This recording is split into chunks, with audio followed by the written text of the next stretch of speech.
1976 সালে কঙ্গোর ইবোলা নদীর অববাহিকায় প্রথম শনাক্ত হয় প্রাণঘাতী এক ভাইরাস। পরবর্তীতে এই নদীর নামেই প্রাণীবাহিত ভাইরাসটির নাম রাখা হয় ইবোলা। বাদুড় বা বানরের সংস্পর্শ ছাড়াও যা ছড়াতে পারে আক্রান্ত ব্যক্তির রক্ত, লালা ও বমি থেকে। আর এই ভাইরাসটি এতটাই ভয়াবহ যে সময়মতো চিকিৎসা না মিললে 90% রোগীর মৃত্যুর আশঙ্কা থাকে।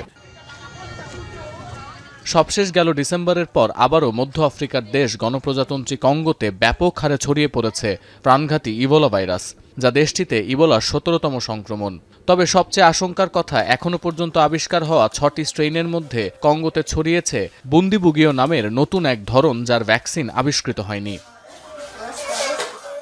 কঙ্গোর ইতুরি প্রদেশের স্বর্ণখনি সমৃদ্ধ শহর মোংওয়ালু ও রাওয়াম্পারায় নতুন করে ইবোলার এই সংক্রমণ ছড়িয়েছে। প্রথম রোগী ছিলেন একজন নার্স, যিনি গত 24 এপ্রিল উপসর্গ নিয়ে প্রাদেশিক রাজধানী বুনিয়ার একটি হাসপাতালে ভর্তি হন।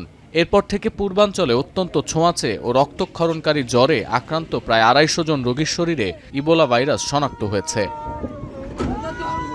আর বেসরকারি হিসাবে কঙ্গোতে ইবোলা আক্রান্তের সংখ্যা 350 ছাড়িয়েছে।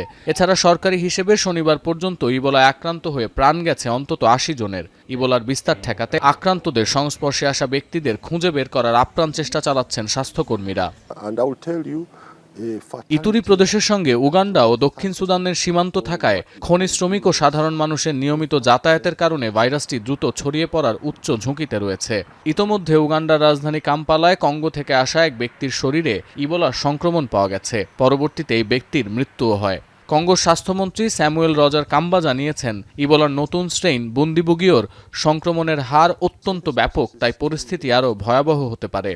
এমন সংকটে আফ্রিকান সিডিসির সঙ্গে যৌথভাবে ইবোলা সংক্রমণ ঠেকাতে কাজ করার অঙ্গীকার করেছেন বিশ্ব স্বাস্থ্য সংস্থার প্রধান। সতীর্থ কর্মকার, এখন বিশ্ব।